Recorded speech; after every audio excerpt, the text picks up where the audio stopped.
Mueller, She Wrote is brought to you by Murder Book, a new true crime podcast hosted by best-selling author Michael Connelly, available on Apple Podcasts or wherever you listen. Also, be sure to check out Dark Sacred Night, Michael Connelly's latest #1 bestseller featuring detectives Harry Bosch and Renee Ballard. And thanks to Skillshare for supporting Mueller, She Wrote. Join the millions of students already learning on Skillshare today with a special offer just for our listeners. Get 2 months of Skillshare for free.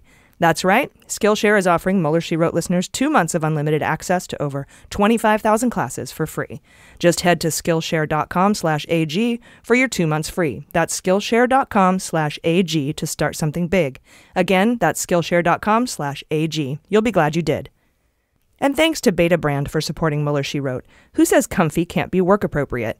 Beta Brand wants you to look good and feel good, even at the office. So go to betabrand.com/AG and get 20% off your dress pant yoga pants today.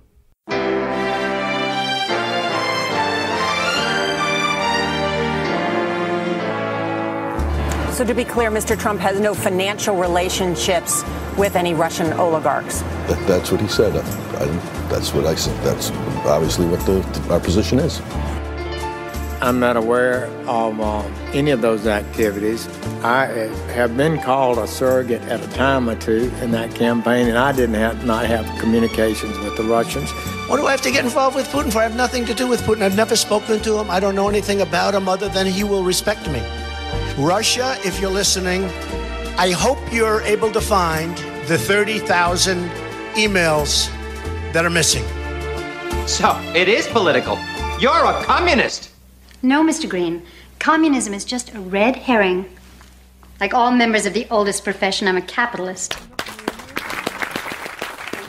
Hello and welcome to Mueller, She Wrote. I'm your host, AG, and with me as always is Jaleesa Johnson. Hello. And Jordan Coburn. Hello.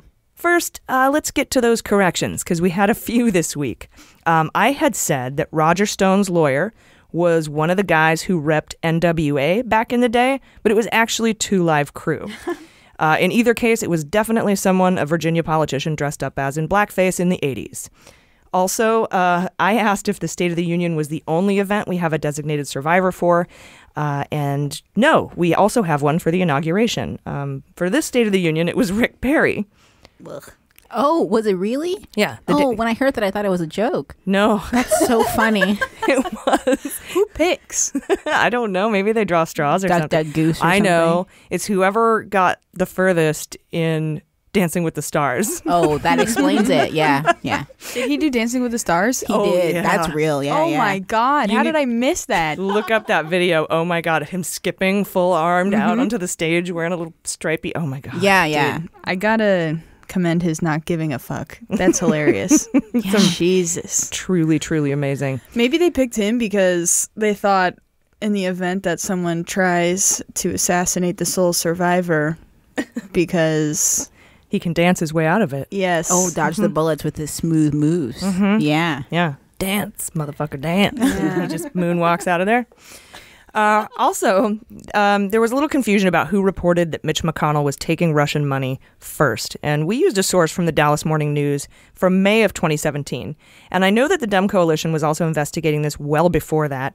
And the author of the Dallas Morning News article, which we cited, her name is Ruth May. She said it was republished in May from her original piece in August of 2017. So I just wanted to get that out there on the record. Also, it seemed as though our reporting on Virginia Lieutenant Governor Fairfax's sexual assault was incomplete in this midweek episode. And the reason it was incomplete is we did not have the full statement from the victim at the time we recorded the midweek episode. Sexual assault trigger warning here.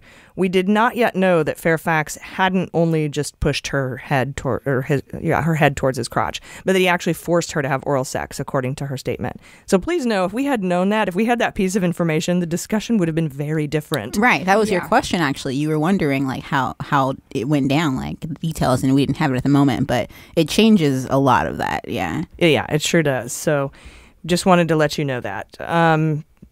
And now that there's a second accuser, at least I don't want to speak for everybody here, but I think he should resign. Oh, totally. Yeah. And these are corroborated stories so far. There should at least be an investigation. He needs to resign. Yeah, I agree. And here's what I think. I think Northam So Fairfax should resign. Northam should appoint a female or a woman as lieutenant governor, and then Northam should resign, and then she can take over the state. That's what I think should go down. That's my 2 cents. It's a good idea. And finally, friend of the pod and patron Robert Fisher has passed the second phase of his FBI application. Ooh. So now he just has the SF-86 background check left. But don't worry, Robert. I hear the guy in personnel will hand out security clearances to just about anyone. So I think you're a shoo-in. Anyway, with all that out of the way, how was your week, you guys? Good, yeah. Yeah, it was good. Did shows and stuff. I did the longest spot I've ever done stand-up wise. How That was long? fun. How long was it? 25 minutes. Very That was nice. I put a baby sapling in stand-up, so that was a long time for me. Baby sapling. It is. It's hard Yeah. to stretch 25. All right, so we are working hard on developing a daily news show going forward called Daily Beans. Daily Beans, and we just need about 1,500 more patrons to be able to start rocking that out. Anybody who becomes a Mueller, She Wrote patron will automatically be a Daily Beans patron, so... and we also have some live shows coming up, and the DC and Brooklyn shows are about to sell out, so hurry up and grab your tickets. If you want to come to the hour-long VIP cocktail meet and greet before the show, the DC show has a ticket that includes general admission and the meet and greet, but the Brooklyn show, you have to buy the tickets separately, one for the general admission, one for the meet and greet. And patrons, you get a discount on that VIP ticket. So just listen to the midweek episode or check your premium newsletter for that discount code. And if you want to upgrade your DC ticket from general admission to VIP, you should be getting an email soon so that you can do that, or we'll mail out a link to your patron email, your Patreon email. So make sure you check your junk and your spam, because we're junky spam sometimes. Check your junk. Check your junk. And we have confirmed we're coming to Los Angeles to the Largo on April 18th with special guest Elizabeth Cronise McLaughlin from The Resistance, and pre-sale tickets for patrons only go on sale Monday, but only for Monday. And we will post that code on the Patreon page and the closed Facebook group. Regular tickets go on sale for everyone Tuesday. And these will sell out. So if you're a patron, grab them Monday before they go on wide sale. And look for the code on your patron page. You can become a patron at patreon.com/MuellerSheWrote. It's totes worth it. That's going to be fun. Yeah, Yeah. I'm so excited for that. The Largo's awesome. Also, we have a new FAQ page at MuellerSheWrote.com. So check that out if you have any tech or beans questions. I think we answer them all in there. Yeah, the most common questions we get is, I'm not getting my newsletter, and where is my shipment, and Why do you about keep the talking RSS about feed? Why are you talking about beans? Yeah, Yes, number what one are the question. beans? It is. What are the beans? Yeah. So yeah, if you have any of those questions, definitely check out the FAQ because the answers are there. All right. And finally, tons of folks are asking me about appearing live and protecting my anonymity. I use a pseudonym and don't discuss my job to avoid violating the Hatch Act only. And there's nothing in the Hatch Act that says I can't show my face. If I wanted to protect my anonymity, I'd have taken more measures to do so, because as it is, it's not hard to find out who I am. So you're welcome. All right, this week we have special guest Andrew Torrez, a real-life lawyer, and he's the co-host of the Opening Arguments pod.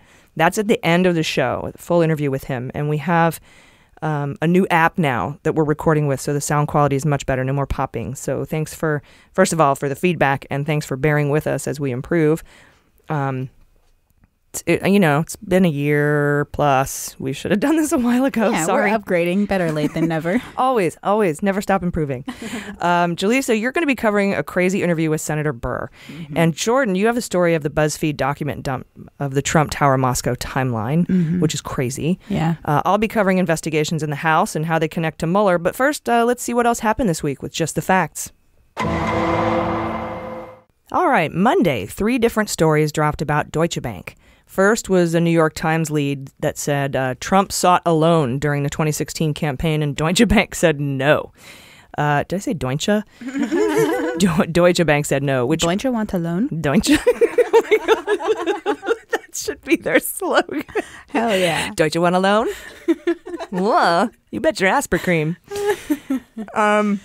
That makes sense, because you don't want to lend money to a potential president, right? Jordan, you went over this. Why wouldn't you lend money to a candidate? Yeah, well, I mean, Besides that he's an asshole. Yeah, besides it being an asshole, they would either have to choose to basically, one, not collect the debt on a president if he didn't pay it, and which is, maybe a likely outcome.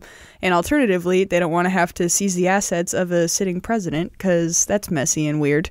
So that's pretty much it. But also, apparently, they said that Trump says so many divisive things, they didn't want to be involved in any sort of super sketchy divisive drama shit because they're already the in money their own laundering shit. bank of the world doesn't want to get involved in sketchy shit. That's how fucking sketchy Trump is. Yeah, too little, too late, basically. But yes. Yeah. All right. Another story about Deutsche Bank. I do keep doing it. Don't you want to loan? It's not the easiest word. I don't blame you. But I speak German. All right. Another story came out in the Wall Street Journal saying that they sought to shed a loan that they made to Russian bank VTB in late 2016. They pretty much wanted to distance themselves, apparently, from Trump and the Russians in 2016. I can't imagine why. So they sold half of that $600,000 loan to Alpha Bank because that's better. They say they were reducing their exposure to Russian entities. They weren't fucking beating around the bush about it. And they also said they were trying to boost their cash position. I don't know if selling debt is how you make money, BT dubs, unless you're getting some massive interest rate break, but whatever.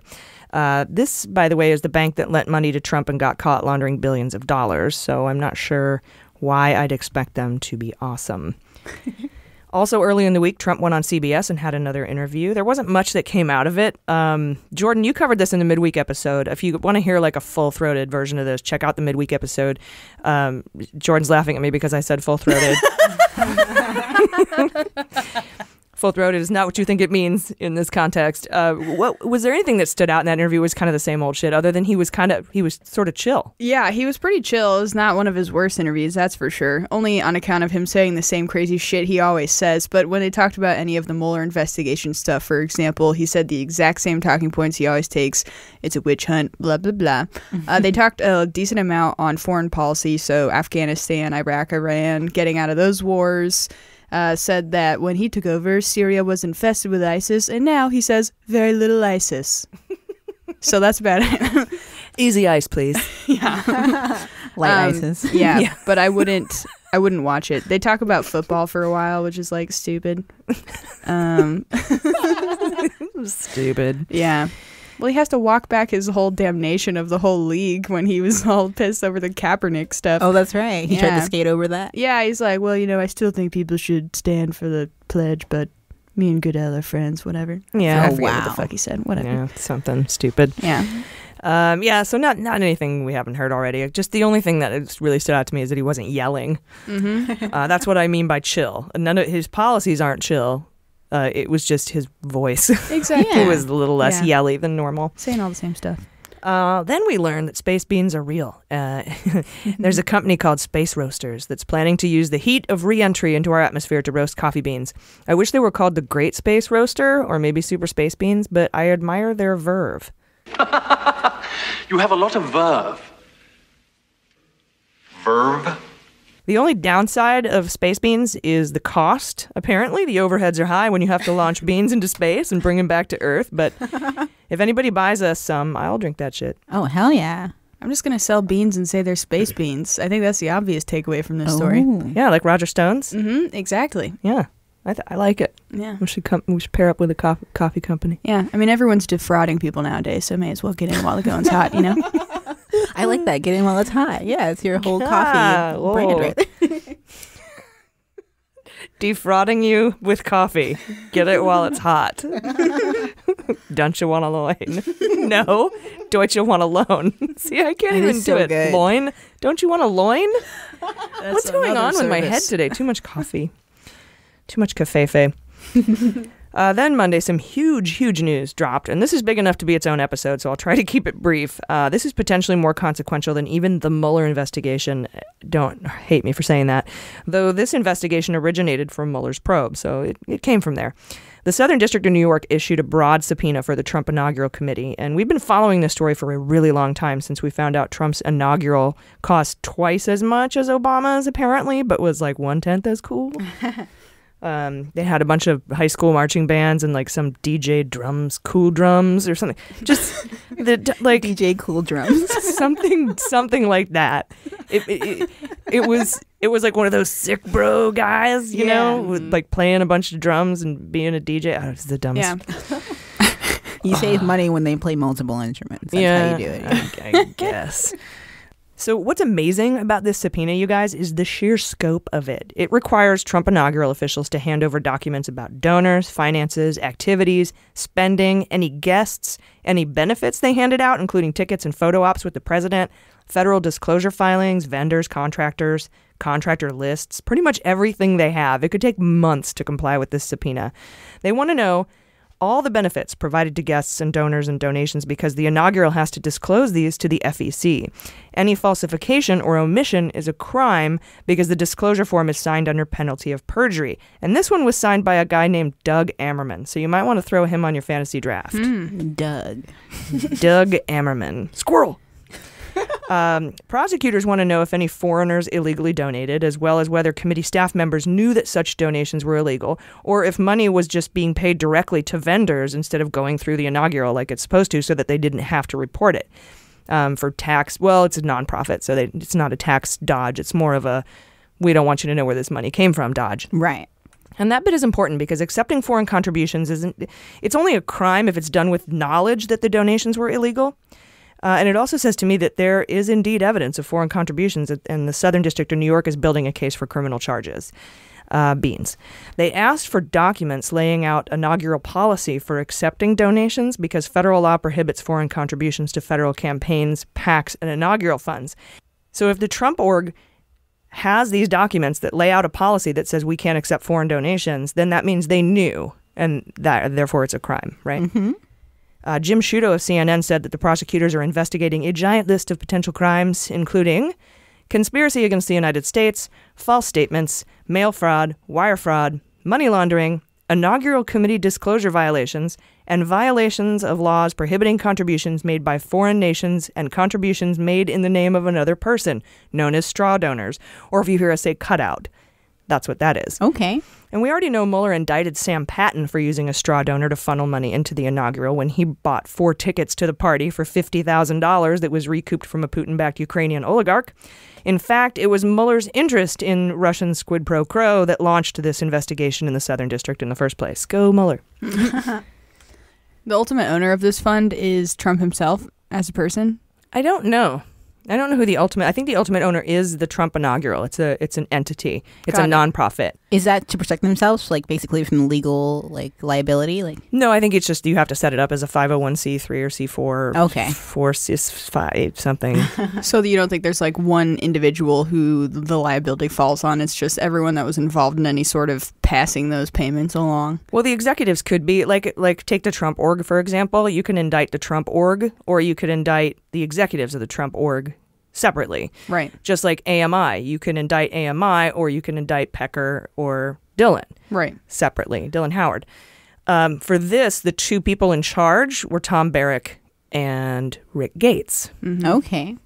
So, and they keep postponing the sentencing of Rick Gates, right? Mm-hmm. Yeah. So it seems like if he were assisting the Southern District in this investigation, it would make sense to postpone his sentencing so he can get credit for helping. Yeah. Although you can get credit for helping up to being in jail for a year, but he hasn't even been sentenced yet. We don't even know what kind of time he's facing, and additional help could make him avoid jail altogether if he wasn't already.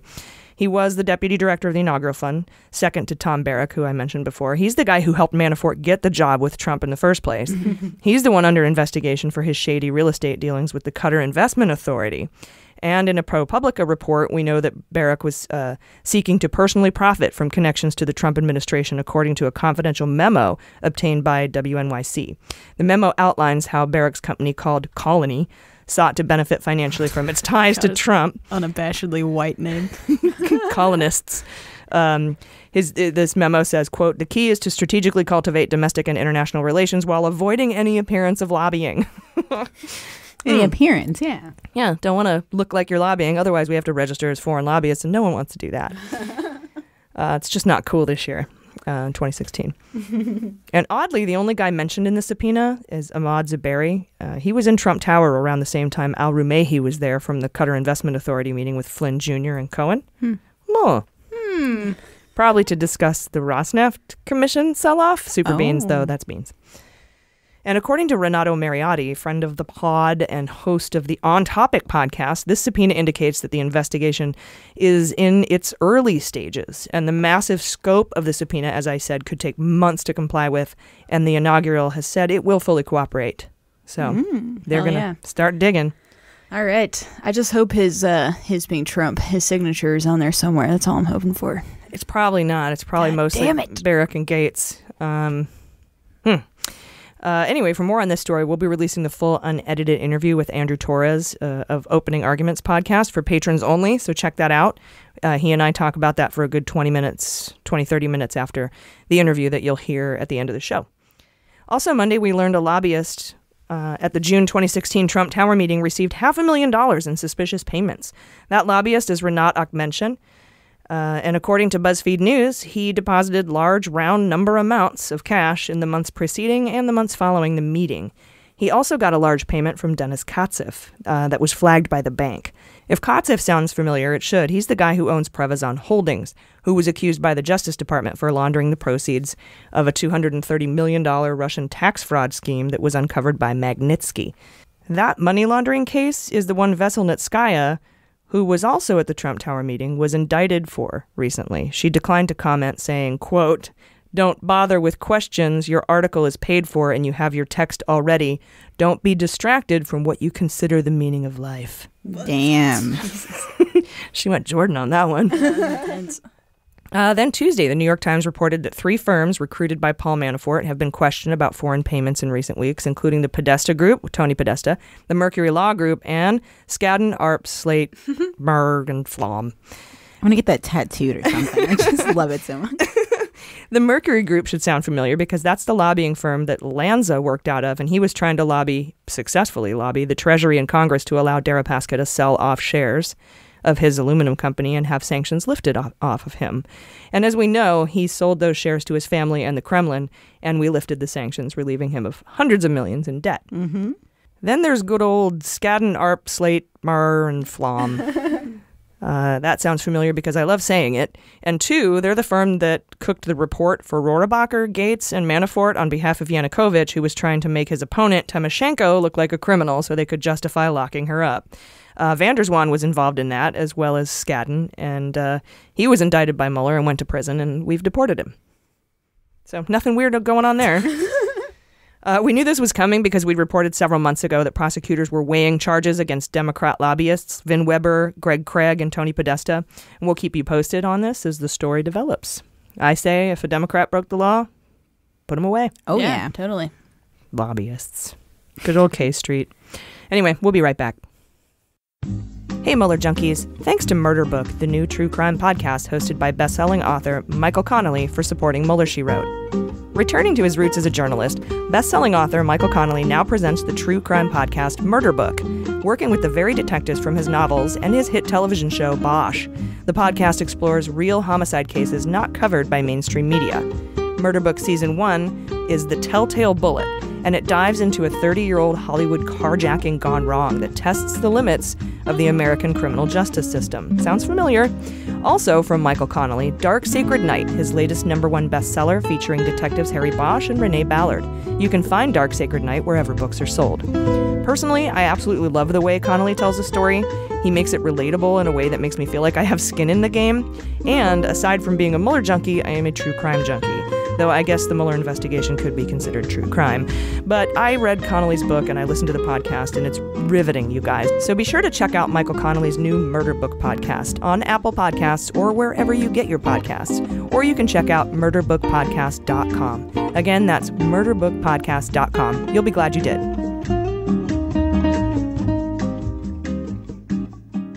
Hey guys, welcome back. We are on to Wednesday, hump day. When we Mike. I love that commercial so much. When we learned, so Wednesday, when we learned Senate Judiciary Committee Republican member Ben Sasse has opened an investigation into allegations that department attorneys may have committed professional misconduct in the manner in which Jeffrey Epstein's criminal matter was resolved. This is a Republican doing this, is Ben Sasse. We've reported on this in the past, that pederast and rapist Jeffrey Epstein was given a sweetheart deal in Florida by the Attorney General there, Acosta, pretty much letting him and all of his accomplices off the hook. And Acosta is now, oddly, Trump's labor secretary. And I'm pretty sure, and these are beans, I have no proof, that Trump supplied underage models for Jeffrey Epstein's parties. And Trump's immunity was part of that deal Acosta offered, and that's why he's the labor secretary now. Beans. Ugh. Yeah, you've been saying those beans for a while. I have. Now there's going to be investigated. I'm so excited. You can also look for Bill Clinton probably to be wrapped up in these parties. It's of note that last week, Trump officially changed the definition of sexual assault and domestic violence to mean only felony violent crimes. So, more beans on himself trying to protect his own ass under that update when this gets investigated. That's a good point. When I heard that news about him making that change, I didn't even think about like how that could help him in the future. I was just like, what a piece of shit. But he may be, looking into something that's coming up. Yeah. Or any of his Supreme Court picks that are on the docket.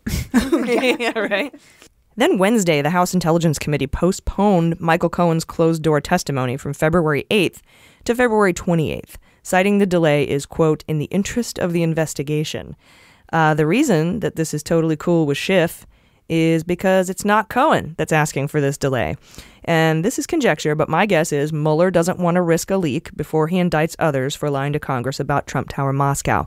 Plus, the other ongoing investigations Cohen could be cooperating with. And I imagine Schiff and Mueller had a chat, and Mueller was like, hey, could you hang on asking Cohen about Trump Tower Moscow until I indict these other motherfuckers? And Schiff was like, sure, motherfucker. How much motherfucking time do you need? And Mueller was like, give me until motherfucking February 28th. And he was like, cool. He became Samuel L. Jackson. They speak English and what? So put some beans on what happens between now and February 28th. Also, Wednesday, Paul Erickson was indicted, and we'll go over that in the Fantasy Indictment League later in the show. Still Wednesday, we got an update on a report from CNN that New York federal prosecutors are seeking interviews with Trump org execs. CNN is the only one reporting this. It has not been substantiated by any other news organization. No one else has sourced it. But they say that federal prosecutors in New York have requested interviews in recent weeks with Trump organization executives, according to two people familiar with his shit. According to two people familiar with that shit. That's all we know. We'll keep you posted. Cool. We don't know any names. Nope, but there's only 3 Trump organization executives. 4, 5. Yeah. Ivanka, Eric, and Jr., and Weisselberg. All right. Yeah, definitely narrows it down. Yeah. A little bit. Is it Weisselman or Weisselberg? I always get them confused. I think it's Weisselberg. The immunity guy. Right. Immunity guy. He's got like a cape. I have immunity. Worst superhero ever. Worst superhero ever. I was a criminal. Now I'm a hero, but I'm still a criminal. Hey. Yeah, they can really get the best of both worlds there, don't they? Like Cohen, too. Just get to fucking be rich as fuck your whole life and then also be a hero. Yeah. Crazy. And don't have to pay bail. Then Thursday, as we predicted, Barr was not confirmed. He wasn't unconfirmed or anything, but they postponed his vote. So Matthew fucking Whitaker had to answer questions Friday from Jerry Nadler and the Dem-led Judiciary Committee. I don't think we learned anything new other than Big Dick Toilet Guy has now lied to Congress because he told them he never talked to Trump about Mueller. And we know Trump interviewed him to be his Mueller lawyer. So you're telling me Mueller never came up. Okay. He was smug. Matthew fucking Whitaker was smug AF. He was an asshole. And Nadler wasn't satisfied with his answers, so they're likely going to bring him back behind closed doors and compel him to tell them what they want to know. One of the most stunning moments of the hearing came in a back and forth between Nadler and Whitaker. Let's take a listen.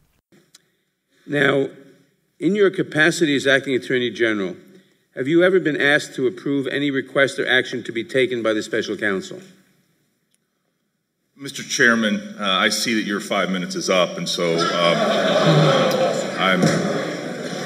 One thing that I thought that was important that came out of this hearing is when Whitaker was asked who was in the room when he was briefed on the Mueller investigation. And he danced around the answer and finally came out with it, Greg Scott. Greg Scott is the U.S. Attorney for the Eastern District of California, which covers Fresno, which is where Devin Nunes is from. Oh, snap. So when asked if any of that shit got back to Trump and he said no, he lied. Because we know Greg Scott told Nunes and Nunes told Trump. We don't know that. Those are beans. So why would he lie under oath? Are they like convinced that it won't come back to him for some reason? Like, that's such a weird thing they keep doing.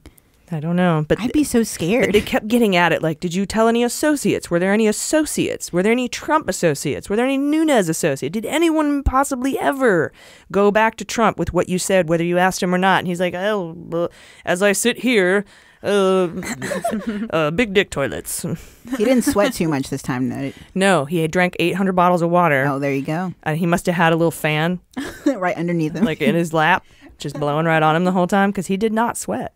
Yeah, he was smug as fuck. It was the most ridiculous. Like, it was annoying to watch, but it was also very satisfying to watch a proceeding in the House where the Democrats were in charge. Because anytime a Republican tried to bring up a point of order, Nadler's like, fuck you. Let's table it. Motion to table it. Tabled. Bye. Right. And, they're just like, shut up. We're going to ask you whatever about whatever we feel like asking you. And it was nice to see them in control.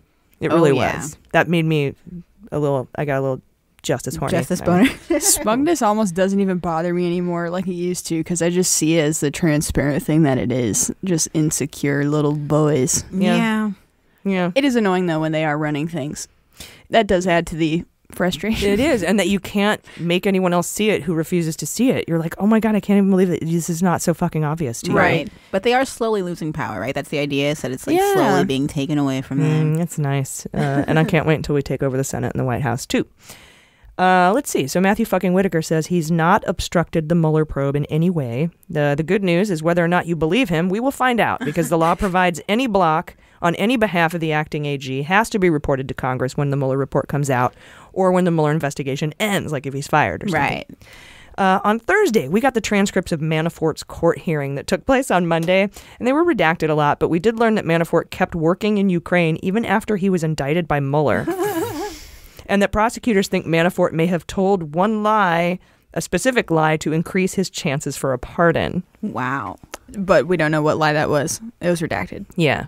I think. No, it was about Kalimnik. Oh. I think. I'd have to go back and look at precisely what it is. I think it was the one about Kalimnik. And there was a lot of stuff about Kalimnik in there. It alludes to an August 2nd meeting between Kalimnik and Manafort, and during that meeting they discussed a backdoor, a lot of back channels and back doors going, a lot of butt stuff in the GOP.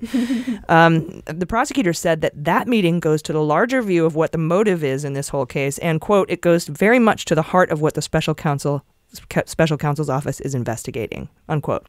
And I know Seth Abramson will find this interesting because this meeting happened the day before the August 3rd Trump Tower meeting, which he says was the biggest news of 2018 in our final episode of 2018. That meeting included Prince, Nader, Jr., and social media specialist Joe Zamel. And after Trump won, after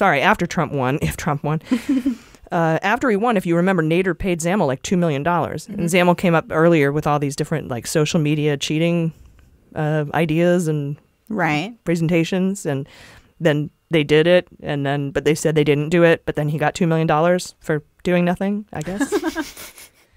So that's huge. And in other Manafort news, The Hill reported Friday that Mueller is looking into a $1 million loan to Manafort after the FBI raided his house. Manafort secured a loan from a Nevada-based company called Woodlawn, LLC, through his interest in a condo in Manhattan that prosecutors are trying to seize, which leaves Woodlawn wanting to stake a claim on the New York condo so it can collect on the debt. I'm sorry, Woodlawn? Woodlawn. Is that like the chips of wood? I don't know. Or is it actual grass? I don't know. That's a really bad name. There's a lot of places called Woodlawn, but I don't like little townships. Yeah, that makes sense. It's a cute name. But as a landscaping company, no thank you. That's a little contradictory, isn't it? Woodlawn? What the hell? How do you mow a woodlawn? Very carefully. I don't know. With levers. Wood. So, anyway, watch for those superseding Manafort indictments, guys. I've been talking about them for over a year. Put some beans on it. It's like my number. I have like two of my biggest beans predictions are the Qatar Investment Authority and superseding Manafort indictments. I've been on this for a long time, so it's going to be interesting when those drop. Yeah, they're going to be big too. Huge. Yeah, because they're just amassing all of them right now. They're trying to give him the chance to cooperate, and he just fucked him in the face. Sorry, that was very graphic. I apologize. I think he did that because I think he did that so he could get a pardon. Honestly, fucked him in the face for a pardon. This should be a T-shirt. Roger Stone did nothing wrong. I fucked him in the face for a pardon. Thursday and Friday, guys, we got 5 more sealed indictments on the D.C. docket. We do not know if they're from Mueller, but they're tagged with the code CR, which indicates a likely indictment. And then we found a court filing showing that Jerome Corsi is suing Roger Stone for smearing him, for intimidating him, for coercion and threats against him. Stop fighting, boys. I'm just glad he's standing up for himself. I think we'll see a plea agreement from him sooner. Or later, if Mueller will still offer him one. He had that one and then he released it to the public and he's like, I'll never go quietly or whatever. Stupid face said. In other Stone news, in a hearing this week, Roger Stone argued against the gag order Judge Amy Berman Jackson was weighing, saying he's no Kim Kardashian, meaning he's not much of a celebrity. The only problem is that Roger Stone has argued in previous hearings that it's impossible for him to get a fair trial because he's so famous. And then he attacked Judge Jackson, implying she's biased because she was appointed by Obama. And then Stone argued that it was wrong that his case be considered related to the Russian indictments in a prosecutor's court filing, even though when he was named in the Russian indictment, he came out all over social media going, "It's me, look, that's me, they're talking about me." And now he's trying to say, I shouldn't be related to the Russian indictment. What is his reasoning for why he should not be related to the Russian indictment? No, I don't know. I would love to hear him lay that out. Because I had nothing to do with it, probably, is his thing. He's, I don't know why I'm even related. Because it says in the top left corner of his indictment, related to 19 CR 35 or whatever, Right. which is the Russian indictment, or 17 CR 17. I can't remember. A number. Yeah. But I'm he's surprised like, you knew that. That's very nerdy of you to know that. But he's like, you can't, I'm not related to this. You can't say I'm related to this. This, it taints my case. It makes me look like a bad guy. But when the Russians were indicted and he was mentioned in the indictment, he's like, everybody on Instagram, check it out. It's me. Ha! Exactly. He's trying to have it both ways.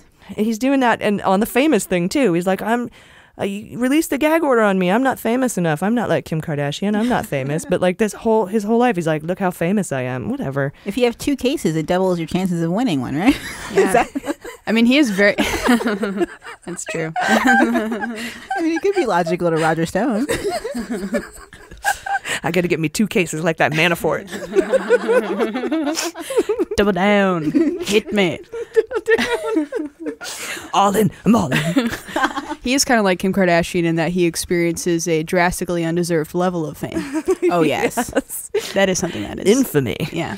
Anyway, I'm going to both did porn, too, right? Is that... I Roger Stone had a little scandal. he did. Well, okay, he was a swinger. I guess I associate that with Yeah, them. he They're used, to different. They're let, different. he used to let men of color have sex with his wife. That's and true. He'd watch. Yeah. Okay, but not sold for money. You're right, The you're video right. sold for money. I just fantasize. Would anyone pay for people buy stones, I guess. That's Maybe true. Buy his Yeah. stones. Anyway, I'm going to put beans on him losing this court battle and his case. That's not really hard beans to lay down. Then we found out that Mueller placed a sealed indictment in the vault on Cohen, another one in the vault, on the same day that they delayed Cohen's congressional testimony. This is the second time, as I said, we've heard a document about Cohen going into the vault. It's not clear what the document contains, but it's definitely from Mueller and not from the Southern District. So I would posit that it's related to Trump Tower Moscow or some other superseding indictment we haven't seen. So put some beans on that. Nice. Then we found out Maria Butina's sentencing has been delayed from February 12th to February 26th. Another sentencing delayed to the end of February. That to me says big shit's coming before the end of February. Yeah. Also, so her indictments, weren't they not technically, we gave them points in the Fantasy Indictment League, but were her charges, weren't they not? Oh, wait, no, I'm sorry. They were separate from Mueller investigation because they went way back in time. Right. Okay. Yeah. Yes. So then superseding indictments for Erickson, probably, and also probably for her, merging the 2 lovebirds together once again in jail. Beauty and Yeah, it's kind of beautiful in a weird treasonous Yes. way. Yeah. Those are my beans. We also learned Thursday there is now a joint congressional inquiry demanding that the NRA Vice President Wayne LaPierre hand over documents showing whether the NRA made illegal, excessive, or unreported in-kind donations to Donald Trump and several GOP Senate candidates. Yes, the answer is yes. And yes, I'm excited there. I'm so glad, you guys, that the Dems are in charge of the House. And finally, Trump is now technically in violation of the Magnitsky Act. If you'll remember, a bipartisan group of senators invoked the Global Magnitsky Act back in October after the murder of Washington Post reporter Jamal Khashoggi. And that triggered a 120-day clock for Trump to report back to Congress on the murder and say what he was going to do. That deadline was Friday, and Trump has refused to report back. We got him! We got him!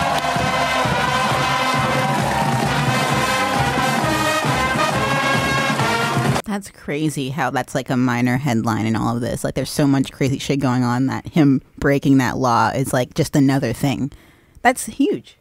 Totally. And I know everyone's feeling really exasperated right now about all these crimes. And you're thinking, well, do we just throw that on the pile? No one cares. It doesn't matter. But guys, the pile is important. And here's why. Because if we're going to impeach this guy, which I think is what we're going towards, we need a full-on, solid, bulletproof case for impeachment.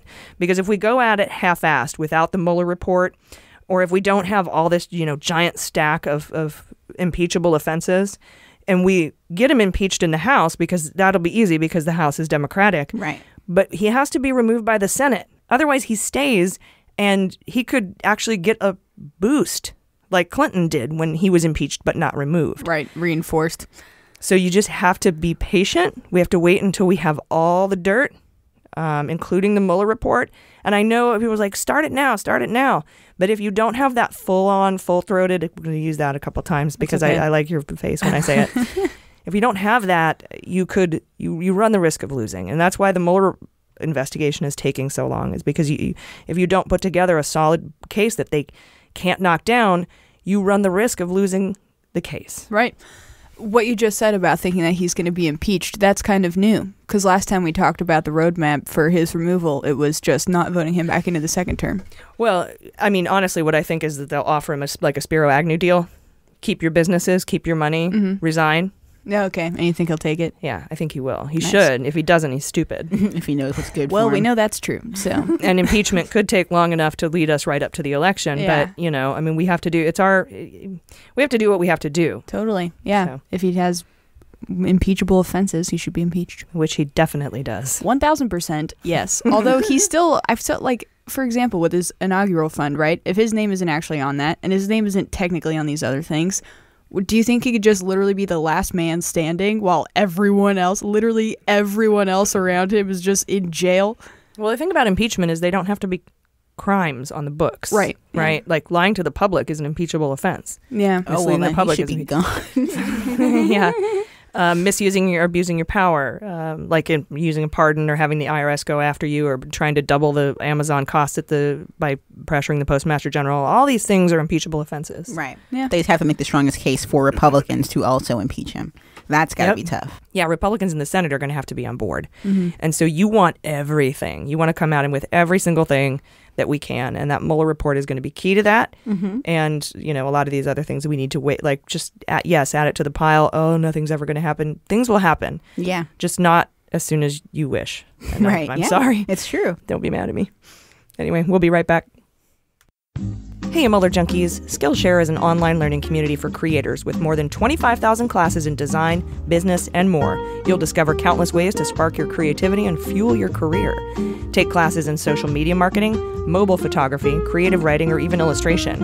And whether you're looking to discover a new passion or start a side hustle, or even just gain new professional skills, Skillshare is there to keep you learning and thriving. Personally, I'm a true believer in lifelong learning. I have the PhD, so I'm done with college, never going back, ever, unless I'm teaching. But that doesn't mean I don't need to polish up on my skills, especially in this extremely fast-paced media market. I've taken classes on production and time management through Skillshare, and I've learned so much that I apply them to this podcast, and I can't thank Skillshare enough for that. What have you guys done? Yeah, I was looking at the Create a Short Documentary Video Portrait class, and basically they have someone who's experienced in that area just break down all the different steps that they would take to create their project. So it's very personal, it's very practical. You can actually see them do it in the video, so you put yourself in their place. And I like to follow along. It's really, really easy to follow. Yeah, I never took any econ classes, and they have a really cool class called Investing 101, Understanding the Stock Market. While I'm not personally interested really in engaging in that myself, I want to know about it, and I'm not going to go back to college either. I already graduated, and I'm not going to go take a class on that. So, woo woo. Yeah. Yeah, and even if you did, they're not going to make you take econ. Right. Yeah. Exactly. Yeah, I never had to take it, and probably never will. So, but I'm curious, and they have a lot of different subjects. If you just want to learn something, go there and learn. Yeah, curiosity is really important, you guys. So join the millions of lifelong learners already on Skillshare today with a special offer just for Mueller Junkies. Get 2 months of Skillshare for free.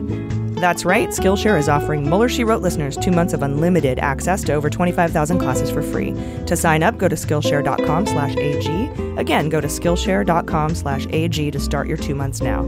That's Skillshare.com/AG. You'll be glad you did.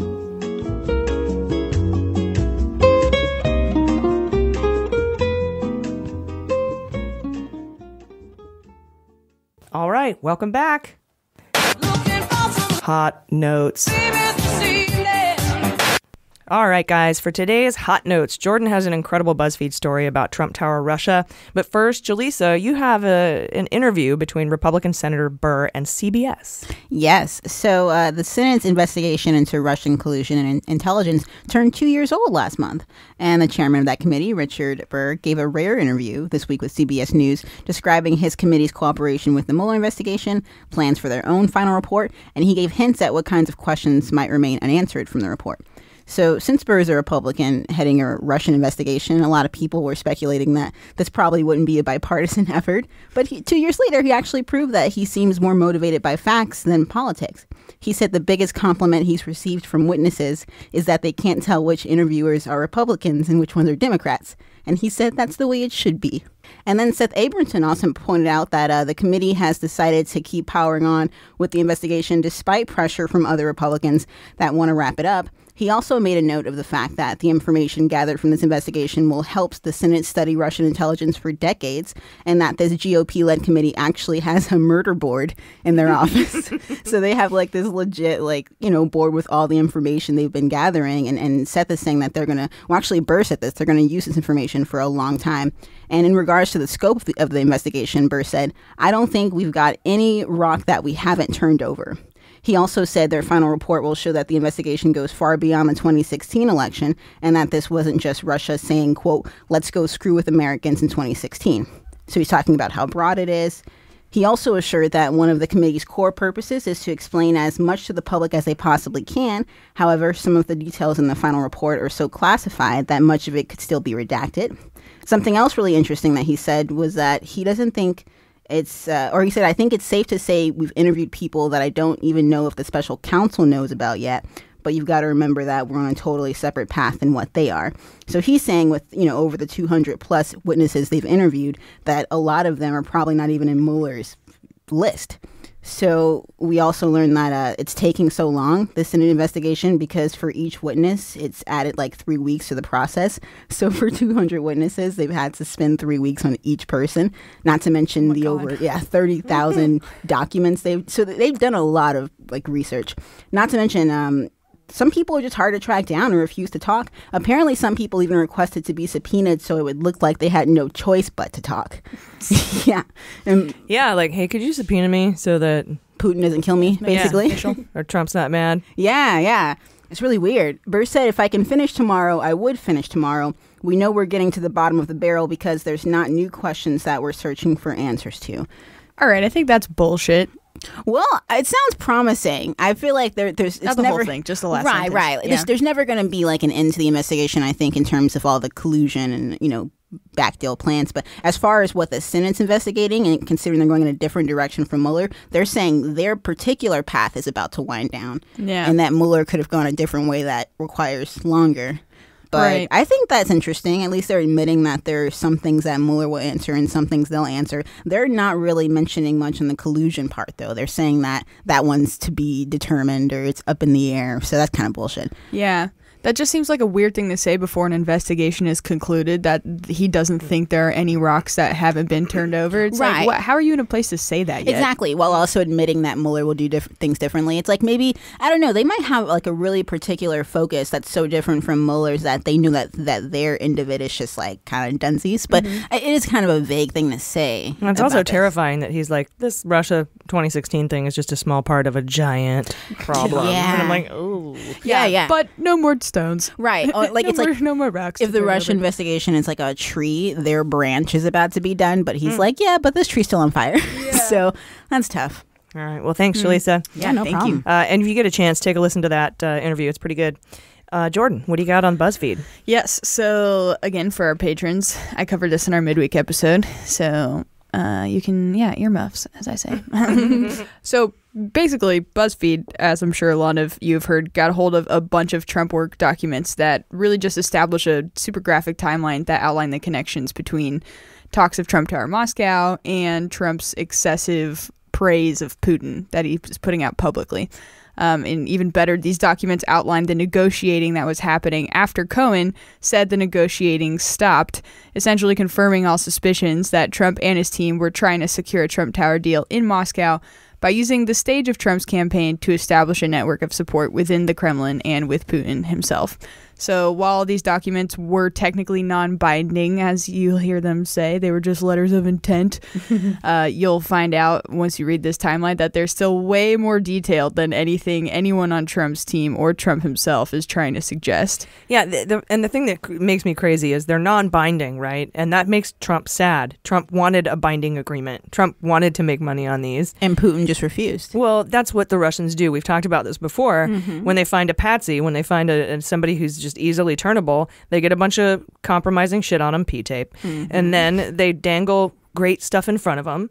And because this happened in Russian roulette with Carter Page, when the Russians literally said, well, we promise him things, then he gives us what we want, then we tell him to go fuck himself. Right. And that's what they did with Trump Tower, and that's why Fusion GPS was asking Christopher Steele to find out why so many deals started in Russia but never finished. Because that is a sign of somebody being manipulated. Yeah, definitely. And I think what really stands out to me about all that too is one of the biggest things they were flashing is the Russians were flashing is you're not going to be able to get this deal done unless you have Putin's direct blessing. And they said that over and over again, and they were trying to coordinate in-person meetings, as you'll find out. Trump literally flying over to Russia kind of meetings. Yeah, and how do you get Putin's blessing? Maybe offer him a $50 million condo at the top of it? Yeah, or let him break the Magnitsky Act, maybe. Like, there's so many little condo. avenues. Yeah. $50 million condo. Condo is probably not the right word. Penthouse? I don't know. Yeah, even just like, praising him constantly all the time on Twitter and shit, because that's all part of their campaigns, their viral social media campaigns that just completely just give them good publicity, right? Exactly. Yeah, that's such a big part of how they operate and how Trump operates, and it's disgusting. So BuzzFeed, again, it's incredible the stuff they got, the documents they have screenshots of text messages, of actual emails. It is for anyone, if you have any of those friends that are like, I don't know about this investigation, No, there's no collusion. I haven't seen Where's any your proof? Yeah, fucking show them this article. It's kind of insane. So I'm just going to go over some of the key dates. There's a lot of them, but it's just it's a magnificent. I mean, in fairness, that's how that word should be said. Good point. Yeah. I agree. Magnificent. It's a magnificent tale, and it would read like a great story if it weren't so real and sad. So starting all the way back in June of 2015, on the 17th, this is the day after Trump announces his run for the president, we see Trump appear on O'Reilly, and talking, and he's talking about how he wants to push for friendlier relations with Putin. So this is one of the first days that he goes really on the map saying that. Then in September 25th of 2015, Cohen, who at the time is acting EVP of Trump Org and obviously counsel to Trump, he forwards to Felix Sater, who at the time was senior advisor to Trump, he forwards him these architectural renderings for Trump Tower Moscow that were so much more detailed than any of them would lead you to believe. And I have the pictures in the article, so please go look. About an hour later, he sends the same renderings to a dude named Andrei Rozov, who is a real estate developer from Russia at a company called IC Expert. His name comes up a lot. A few days later, Rozov's financial advisor forwards a letter to Sater that also went to Cohen, expressing the developer's excitement about the project. Trump is saying shit still around this time, like, quote, I think in terms of leadership, Putin's getting an A. Just totally, yeah. Completely praising his ass. Just, it's like you're trying a little too hard, bro. An NRA. That was really dumb. No, that's like great. it. Okay. I do realize half of more like 70% of our humor is like puns and wordplay. Yeah. Which some would say is the lowest form of comedy. So no, sorry. it's the highest form. Brevity is the soul of wit. Okay? God damn it. And don't let anybody outside of Mensa tell you anything differently. Thank you. I appreciate that. You're welcome. Because words are magnificent. So, nice word usement. So I stole that from Steve Martin. Sorry. Nice. I have to give credit where credit's due. Oh, totally. Steve, I know you're listening. We're good people here. Then on October 5th, Cohen forwards a letter of intent for Trump Tower Moscow that describes the development in detail. And the next day, Trump says the whole thing about me and Putin would get along very well. So there's just, every time some big move happens, it seems in this timeline, there's also some grand statement from Trump about how much he wants to get along with Putin and how well things are and how very good he is. strategic. Yeah, because again, he's trying to get his ultimate direct blessing on this. So then on the 12th of October, Sater emails Cohen about VTB Bank maybe being willing to finance the whole development. Now he says, quote, "Now all we need is Putin," end quote. The email says that a meeting with Putin and one of his top deputies is set for the 14th. And he says, quote, "See, buddy," this quote's crazy, "I can not only get Ivanka to spin in Putin's Kremlin office chair on 30 minutes notice, I can also get a full meeting," end quote. Oh, snap. Yeah, that's just so deliberate.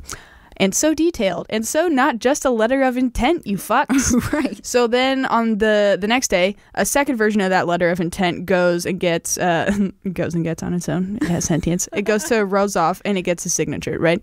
Sater says the deal could, quote, this is rich, "help world peace and make a lot of money." Because those two always go hand in hand. Those guys go to a lot of pageants together. You know what I mean? And world peace. Yeah. Okay, Coney 2012. I was thinking Miss Congeniality. Oh, yeah. Oh, yeah. That would be absolutely. stricter punishment for parole violators, Stan. Yeah. And world peace. For her favorite date or her perfect date. Yeah. I would say April 25th. It's not too hot and it's not too cold. All you need is a light jacket. God, I love that movie. So fucking good. Yeah, I don't know where my memory comes from, but there you go. Oh, yeah. That's a great movie. A few days later, Trump tweets out a Washington Examiner article that says Putin loves Donald Trump. Again, try hard Trump. Then on the 21st of October, the Trump org makes another round of edits to the letter of intent. They edit, one of the edits they make, for example, is the first installment upfront fee. It's not going to be $100K. It's actually going to be $900K. Oh, just under $1 million. Yep. How weird. Hey, wait, didn't that guy Zuberi, who was mentioned in the indictment or the subpoena for the Trump inaugural, donate $900,000 Exactly $900,000. to the Trump campaign? I don't know. I don't remember. And he's mentioned in that subpoena. Yeah? Yeah, it was $900,000. Oh, shit. Andrew Torrez and I picked that apart. I didn't know that there was a $900,000. It might not be the same $900,000. $900,000 is probably a real common amount when you're stealing. Like a $9.99 kind of thing. Right. Yeah. Because it gets flagged at a certain level. But that's interesting, $900,000. That is interesting. Yeah. And then, because that was Trump Tower Moscow, and then a $900,000 donation to the Trump inaugural? Weird. Because he was supposed to get $1 million roughly for putting his name on the building. Yeah. Like an upfront. Yeah, I mean, and I'm assuming that this is the number that makes it through to the final letter that gets sent as well, because they didn't say it changed in the reporting. Yeah. Yep. And then also with that edit comes an edit that makes it so Trump is allowed to speak about the deal publicly. So interesting that they would push for that. Obviously, the Russians didn't. I wouldn't think so. Or maybe, no. Yeah. So then... Right, because then they have the leverage. Right. Yeah. And then... That's my new thing. Ooh, I must have made that noise 900,000 times while looking through that timeline. Maybe that's just like the number 23 or something. And everyone's innocent. Ooh, 23. Oh, yeah. Then a week later, a final version of the letter is signed by Andrei Rozov of the IC expert, the real estate guy. Yeah, remember that dude. And also signed by Donald Trump himself. This is also the day of the third Republican primary debate. Then in November of 2015, Ivanka receives an email from the wife of this guy, Dmitry Klokov, who is a weightlifter. Because everyone here is either like a boxer / pop star and also a criminal. It's such an interesting... Yeah. Even Trump, he's like, he's got an IDMB page or whatever it's called. Yeah. Our celebrities need to step it up. Kanye, fucking start committing some shit, man. He's running for president, remember? Well, we do have Ice Cube is wrapped up in this, but I mean, these are witnesses against, right? Yeah. I mean, I want people that are actively trying to, interfere in foreign governments. That's the kind of crime I'm looking for. I see. Yeah. Okay, good point. So this guy, Dmitry Klokov, they put this guy in touch with Cohen, and he tells Cohen that he can arrange a meeting between Trump and Putin to expedite the Tower deal. Hey, I'm sorry to interrupt. Yeah. I wanted to ask you, but going back to the IC expert thing, we reported in episode 65, which is what, 2 episodes ago? Yeah. That Scott Stedman put out a Medium article saying the developer of the Trump Tower Moscow deal, IC expert, had about $90 million gone missing. 2 weeks after the agreement with Trump to build the tower, IC expert received a loan from Sperm Bank. Remember? Spur Bank? Documents show there's a $90 million discrepancy between the amount of the loan and the actual amount of the capital that Sperm Bank extended. Yeah, I remember that. Yeah. I didn't even think about that when I was reading this. And IC Expert is owned by 3 Cypriot companies. Okay. Comprise the ownership of IC Expert. All right, then. We know that. Mr. Manafort notebook. It says here it's important that there's no evidence that any missing money flowed between anyone associated with Trump and IC Expert. And Rossoff, to Michael Cohen, there was a letter in September 2015 outlining a plan to use a company in the United States to handle matters related to Trump Tower in Moscow. And Felix Sater acted as a go-between between Cohen and Rossoff. So that's in there. Yeah. Anyway. Yeah. Good to know. Very interesting. So then on the 2nd of November, Cohen sends a final letter of intent to Sater and IC Experts saying, "We are truly looking forward to this wonderful opportunity and project." And then the next day, Trump says at a press conference, "Some more shit about Putin. I believe we will have a very good relationship with Russia. I believe that I will have a very good relationship with Putin." So it's so crazy looking at this timeline. And again, like, I can't reiterate this enough. It's literally the day after these huge milestones and these negotiations are happening that he comes out and says that.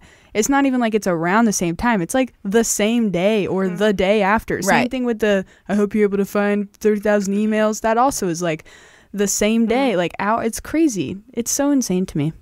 Well, he's too dumb to like wait a little longer, like the 3-day rule for committing crimes. Like he's too eager. You got to wait two days before you call her back. Your crime. But yeah, it's completely.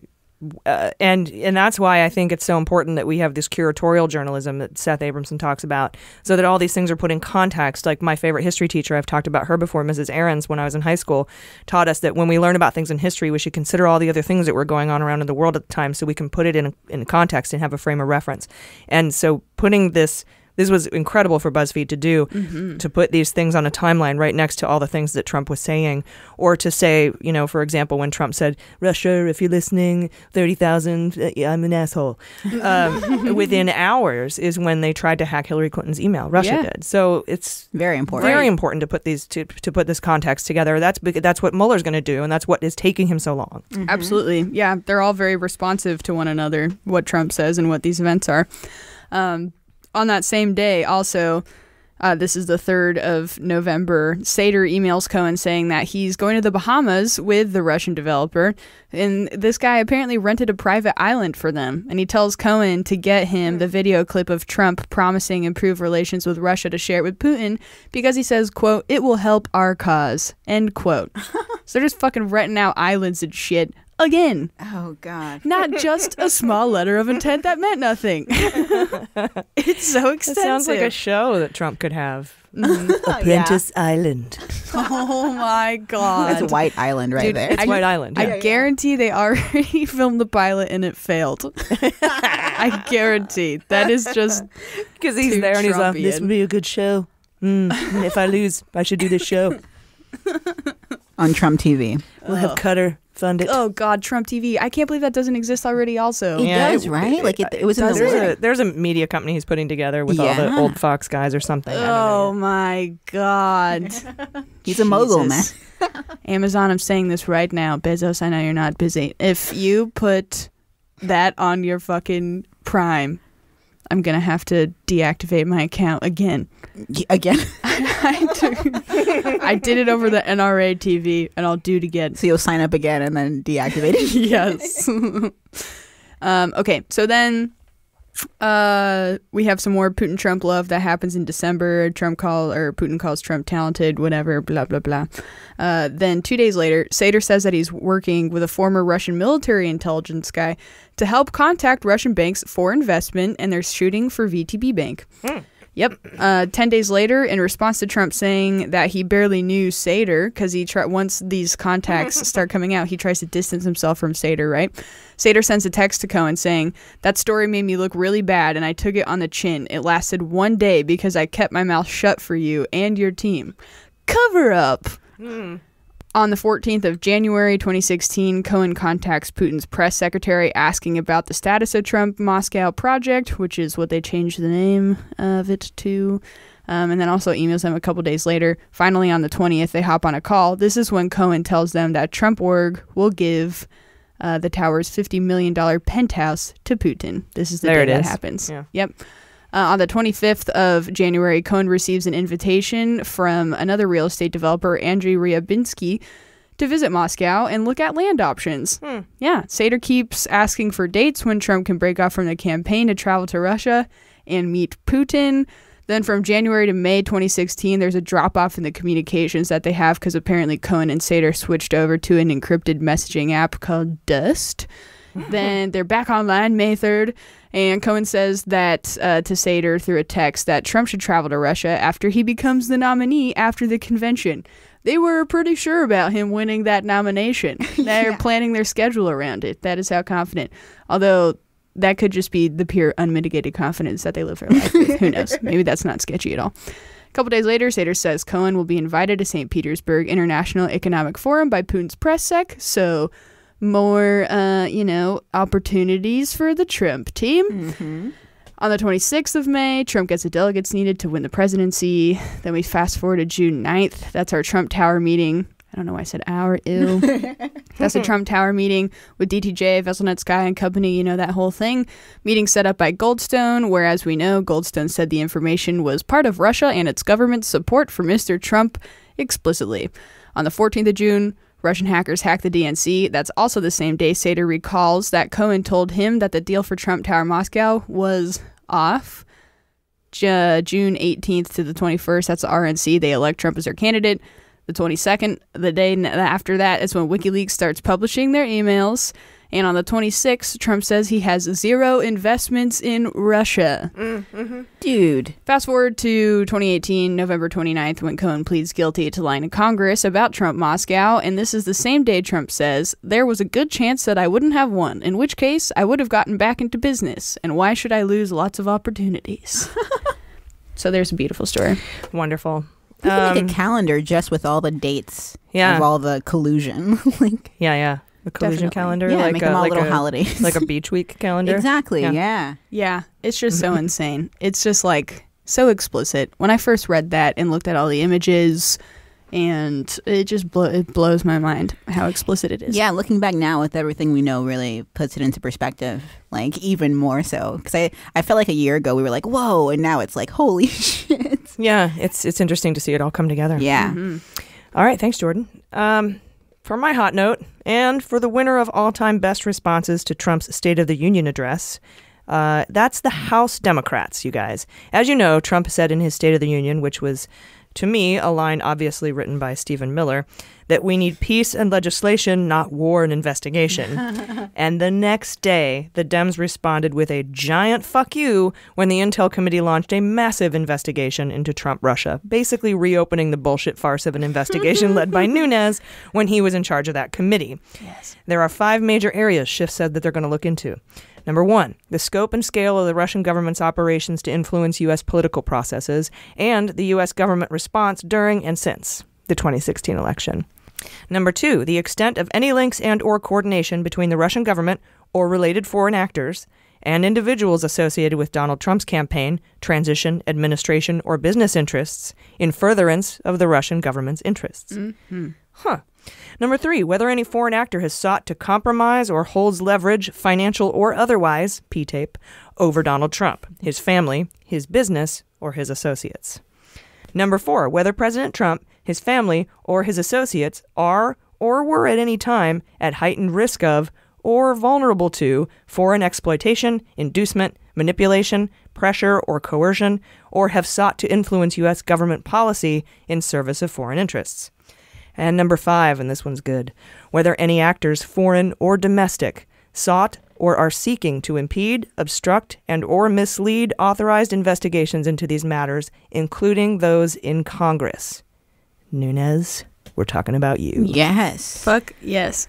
Yes, and also Tuesday, Adam Schiff's House Intel Committee voted to hand over transcripts of testimony for over 50 people to Mueller's team, including these people of note.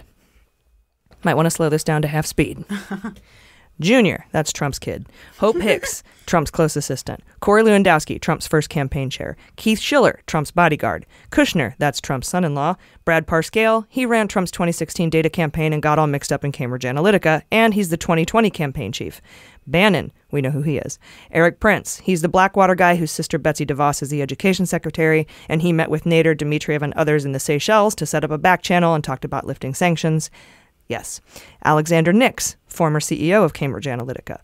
Rohrabacher, former congressional rep who helped lobby for Yanukovych and is now, he's a known Russian sympathizer. He's not now, he's always been. Right. Rona Graff, that's Trump's secretary. She's the one who writes emails on his behalf since he doesn't probably know how. Rick Dearborn, Jordan, your buddy, friend of Mashburn, who worked with Manafort to weaken the RNC platform on Russia and Ukraine during the convention. Mm-hmm. Mike Caputo, slimy asshole, Trump advisor. Boris Epstein, former Trump campaign advisor and White House communications director who grew up in Moscow and went to school with Eric Trump. That must have been hilarious. J.D. Gordon, one of the OG Trump National Security Council guys, along with Papadop, Clovis, Schmitz, and all those dipshits. Kavaladze, he's an Al-Galarov posse member who was at the Trump Tower meeting, Kavaladze. Renat Akhmetshin, that's the Russian-American that was at the Trump Tower meeting. It got a ton of mysterious payouts before and after the Trump Tower meeting. Mm-hmm. Anatoly Samachornov, he's the translator when I need one for his name. He was, in the Trump Tower meeting, they had that translator there. Right. Walid Fares, he's a Trump policy advisor. Mueller asked about Flynn and Papadop along with his Russian connections. He was also part of that National Security Council. Goldfarb, that's the old lady Trump supporter that was tricked by Russians to campaign for him. Clovis, he's another one of the security dudes. Yeah, I remember him. Sean Henry, the CEO of CrowdStrike. Those are the ones who found out that Hillary's about the hacks into the DNC, DCCC. Right. Mm-hmm. Diane Denman, a Texas Republican who fought Mashburn and Dearborn on softening the RNC platform. Remember the lady who was like, "What the fuck are you doing?" Sean Henry. Oh wait, we already said him. Goldstone. His transcripts are in there. Sater, he's the former mobster and real estate guy from Bayrock, the Bayrock Group, friend of Cohen. He's the one who helped set up the Trump Tower Moscow deal. We were just talking about that, Jordan. Mm-hmm. Simona Mengiante. No one knows who she is, really, other than Papadopoulos' wife, and she likes to lie about her age. I think she's a Deripaska boat hoe. Those are beans. And fight with us on Twitter because she has nothing better to do. She's very important. In addition to the major investigation into all things Trump-Russia and sending Mueller over 50 transcripts, the House also held its first hearings on gun violence in 8 years, and the first hearings on climate change in 9 years. They're also starting hearings about Trump taxes. They want to get his taxes. They've started that process. Nice. And they're also holding hearings on what happened to the children at the border. A fun bonus is that the House Intel Committee is poaching Trump staffers to work on the committee, and that's pissing Trump off. And this is why winning the House was so crucial. And I'm so proud of all of us and the hard work we did to elect a Democratic check on this authoritarian piece of shit in the White House. We have more work to do. But as a veteran, I just wanted to let you know I'm so proud of you guys. And I'm so grateful that you care about what we're defending here. So this week, treat yourself. 3 words for you. Treat yourself. Treat yourself 2011. Once a year, Donna and I spend a day treating ourselves. What do we treat ourselves to? Clothes. Treat yourself. Fragrances. Treat yourself. Massages. Treat yourself. Mimosas. Treat yourself. Fine leather goods. Treat yourself. It's the best day of the year. The best day of the year.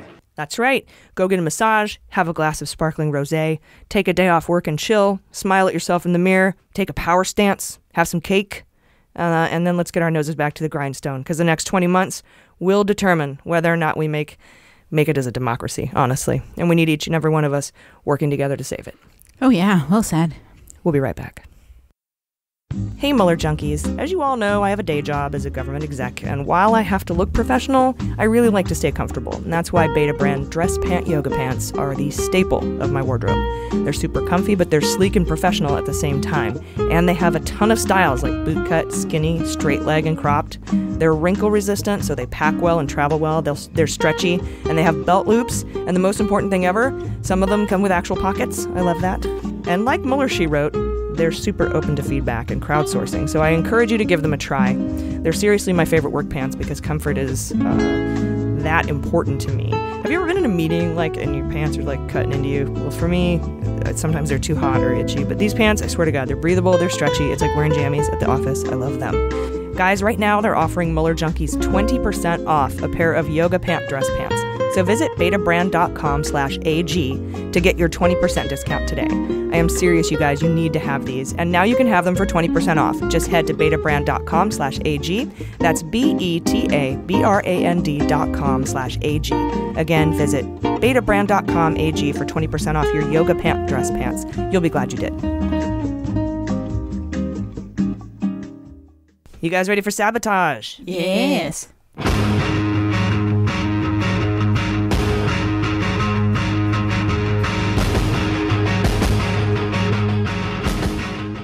All right, if you're an OG MSW listener, this will not be news to you, but it's bubbling up to the surface again this week, so I wanted to remind you all about Trump's longtime bodyguard, Keith Schiller. Since he left the White House, a company owned by Schiller has received $225,000 from the RNC for security consulting. He's not really doing anything. A year ago, we put beans on this being hush money, but now Schiff has sent his testimony transcripts over to Mueller. Something might be in the wind, so keep that in mind while we're drafting for our fantasy indictment teams this week. All right. You guys ready for the fantasy indictment league? Oh, yes. I'm gonna be indicted! No, wait, it's gonna be okay. Indicted! Honey, Dick. Indicted! Honey. I'm gonna be indicted! Hold it, they can't. It's gonna be okay. Just calm down. I can't calm down, I'm gonna be indicted! Okay, so this week, guys, Maria Butina's boyfriend, Paul Erickson, the Beast, was indicted in South Dakota for stealing investors' money and probably money laundering. And our initial reaction prior to having access to the indictment was that it had nothing to do with Mueller, so no one gets points. But once I saw some of the details, including payments from Erickson's companies to Butina's college and cash payments to someone with the initials MB, I'm pretty sure that's Maria Butina, I think I'm changing my mind. And I'm not just saying this because I had Erickson on my fantasy indictment team, but this could be more connected than we think. So if you picked Erickson, if you had Erickson on your team, give yourself five points. But most interesting to them, actually, I think he's worth 2 points. I don't know, whatever it says on Facebook. Give yourself the points for an outer circle guy. 2 points? Yeah, that sounds about right. Yeah, so most interesting to me was a cash withdrawal that prosecutors flagged for $14,000 that happened around the same time Erickson and Butina organized that NRA trip to Moscow that included several presidents and past presidents of the NRA, and it had the CEO of the Outdoor Channel, remember that? Mm-hmm. And Sheriff David Clark was there. That's the nut job with all the flair. We need to talk. Do you know what this is about? My, flair? Yeah. Or, your lack of flair, because, I'm counting and I only see 15 pieces. Well, that $14,000 amount stuck out to me because I remembered hearing about a reimbursement for that amount from the NRA when we had reported that they had started backing away from their ties with Russia, remember? I don't know how or why that amount stuck out to me, but I looked into it, and in fact, I had read a Rolling Stone article saying David Clark filed an ethics report showing $6,000 of his trip was covered by Butina's group, the Right to Bear Arms, and former NRA President Brownell covered $14,000 of Clark's airfare and visa expenses. So I'm wondering, $14,000. Did Erickson reimburse the president of the NRA with Russian money laundered through his fraudulent company called Investing with Dignity, which will now be known as Investing with Fucking Dignity? There you go. So ironic, too. So put some beans on that $14,000. I feel like it's important. So I do not get to pick first. I believe you go first this time, Jaleesa. Is that right? Am I right? I don't know. Yeah, well, you go ahead. I will go ahead and take reparations. Junior. I know you think it might be a little while. I'm thinking any minute, though. Well, he has the transcripts this week, so this week could be it. Oh, yeah. All right, you go ahead. Okay, I'm doing a Corsi plea deal. Plea deal. I'm going to draft Sater for lying about Trump Tower Moscow. Sater was one of the transcripts that was sent over to Mueller this week. Mm-hmm. And I know that he's going to indict Trump Tower Moscow people, so I'm going with Sater. Smart. Yeah, in that same light, I'm going to go for Hope Hicks. I know it's been a minute since we talked about her, but plea deal or? Plea, yeah, I think she would. Okay, I'm doing superseding Manafort. I abbreviated as SS Manafort. It sounds like his boat. Toot, toot. All aboard the SS Manafort. The government has that too. To hell. Just have his boat with a name on the back that says "Crimes paid for this." I'm gonna go with AMI because they broke their friggin' non-prosecutorial agreement this week with the Bezos thing. Okay. I will take Bannon. I'm going Assange. All right, I'm gonna go superseding Stone. Oh, nice. Nice. This is such a weird game. I love it. Kush. You dick. Yeah. Kush was none of us drafted Kush last week. I don't know how we missed that. But hey, we were right. He didn't get indicted, so. I'm gonna go Ivanka. I know that's a long shot. 4. I'm gonna go with. You got superseding Manafort already. I'm out of people. Let's do that. And there's so many. It's funny when we forget. It's just like hundreds of people that are There's involved. so many. There's just so many. I'm gonna go with booting a plea agreement. Or does she already have one? She's already cooperating, but outside of the Mueller investigation. So no. Let me do Eric Prince. Oh man. One more each. Okay. All right. It's been a while, but I'm gonna go with Parscale. No one. Yeah, because he's in that shit. I'm gonna do superseding Veselnitskaya. Okay. I was thinking about that. That's a good one. I think I'll finally go with for my last pick here. You stole mine. I want to say Kushner's dad, but Cohen's dad. Papa Kush. Yeah. Everyone's family. Yeah, I think I will. I think I'll go with Papa Kush. Okay. Oh, yeah. And would it be a plea agreement? Oh. What, did you have to turn on his son? Probably just the administration. Which I guess is his son. Yeah. It might be that his son is turning on his dad. Oh. Not like Flynn Jr., you know? Mm-hmm. Yeah. Flynn Jr. is such a cocksucker. And I don't mean that in an anti... No. Gay way. We're just flipping good things into mean bad things. It's a Deadwood way. Which is actually probably pretty homophobic. Never mind. I take it back. He's an asshole. It's so hard. Like the word bitch. It's like, I guess, I'm just trying to not offend people. Yeah. Well, shit. Nunes. I don't know. Oh, yeah. Oh, something's going to happen to him. Yeah. All right, guys. That is the Fantasy Indictment League. So, are we ready for the interview? Yeah. Hello, and joining us for the interview today is co-host of the Opening Arguments podcast and real-life lawyer, Andrew Torrez. Andrew, welcome to Mueller, She Wrote. AG, thank you so much for having me on. We're really delighted to have you here. I love your podcast, and I think this is going to be pretty epic. So the discussion I wanted to have with you today is about the story that broke this week about AMI lawyers allegedly blackmailing Jeff Bezos, he's the owner of Amazon and the Washington Post, and a known political enemy of Donald Trump, by basically threatening to release photos related to his extramarital affair unless he went on the record saying that AMI's motives were not, what AMI was doing was not politically motivated. Can you tell us first of all, just your top line reaction to these allegations in that Medium article, that 10-page Medium article that Bezos wrote?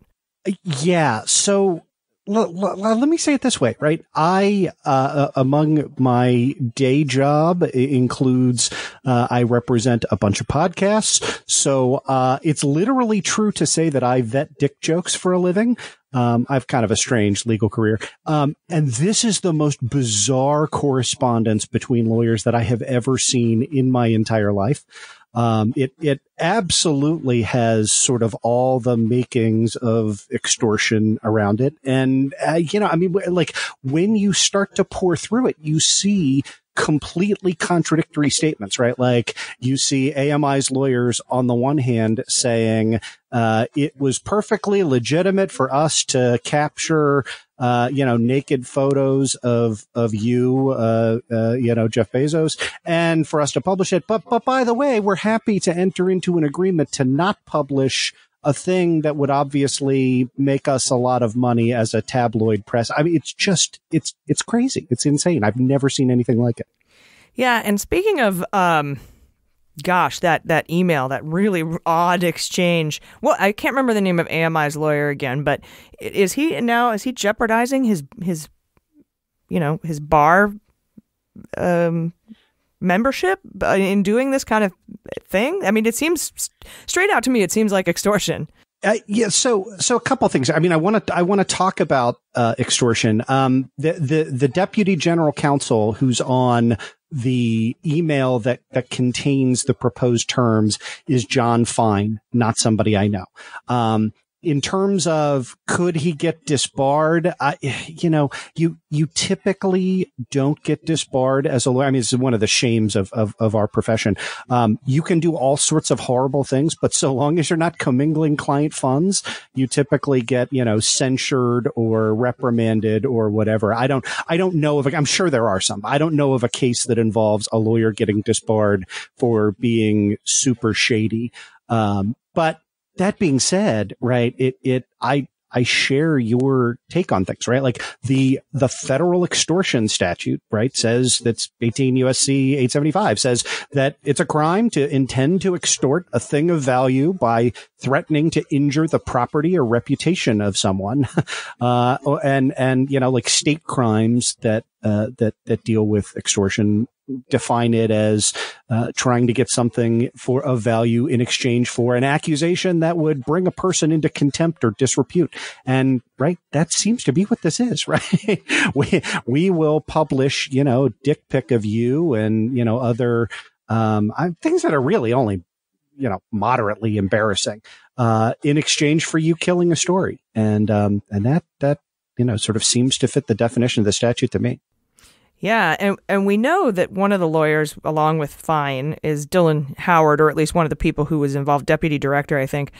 And Howard was given, I think, at least situational immunity in this case, or in the campaign finance violation case with David Pecker. And then also we know that AMI got a non-prosecutorial agreement out of that, where they wouldn't be prosecuted as an entity for cooperating. And does this kind of, if this is found to be extortion, does it violate the non-prosecutorial agreement and the situational immunity that was granted and the AMI entered into and Dylan entered into with federal prosecutors last September? And if so, what would the implications of breaching that agreement be? Okay, that's a fantastic question, and there's a ton to unpack here. So let me try and walk through all of this. If you will forgive a plug, I did episode 235 of Opening Arguments. I did a long sort of deep dive into this non-prosecution agreement when it first came out, because it's kind of a weird thing, right? Like, I mean, in layperson's terms, it's essentially a plea deal to a walk, right? And so the first thing, we call it a plea deal without a plea. Right. Yeah, that's exactly right. So the first thing to keep in mind is that it is already limited in a couple of ways, right? So the first thing is it is a promise that the Southern District of New York, right? So this is not the Mueller investigation. You've pointed out on your show a bunch of times that, the Southern District is sort of handling, it kind of feels like Mueller is farming out the cases that he doesn't want to deal with out to the Southern District. And it is a promise that the Southern District, and that's it, will not prosecute AMI for crimes related to their conduct between August 2015 and October 2016. And in particular, that's related to the catch and kill of stories related to Donald Trump. The first thing that I want to flag for you is that August 2015 is pretty much coincidental with the start of the Trump campaign, right? Like, so in other words, one of the very first things that Donald Trump did was to arrange this deal with American media and the National Enquirer to catch and kill stories related to his campaign. I think that's kind of gone unnoticed because I think a lot of people are sort of reading the August 2015 and reading it with a 6 instead of a 5. But no, like literally one of the first things the president of the United States did before declaring himself as a candidate was make sure that his pet media outlet would catch and kill bimbo related stories. So that's wonderful. And so the catch and kill story was intended. That very clearly is a campaign, an illegal in-kind campaign contribution.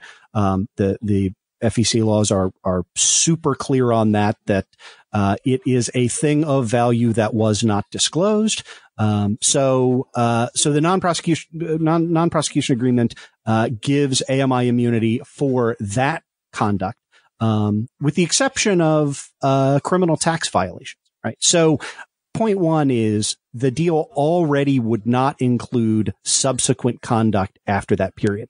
But it gets worse for AMI because the deal also has what we call Manafort clauses in it, right? Which are intended to allow the Southern District to use all statements that you make in connection with the deal if you violate any aspect of the deal, right? Including statements made to the grand jury, including status reports that AMI was required to turn over. So now then the question, so that's kind of point two. And that's really, really bad, right? Like when you're cooperating, the fact that you've waived the use of all of those statements in subsequent proceedings is going to make it super easy for a prosecutor to bring a case against you. Doesn't it also say you can't commit any crimes from now until 2021, and then even then you have to wait until these are all done and settled, and so that could even be longer? Yep, that is absolutely the punchline, right? So the obligations under the agreement, right, which was signed in September of 2018, explicitly run for 3 years, right, till September of 2021,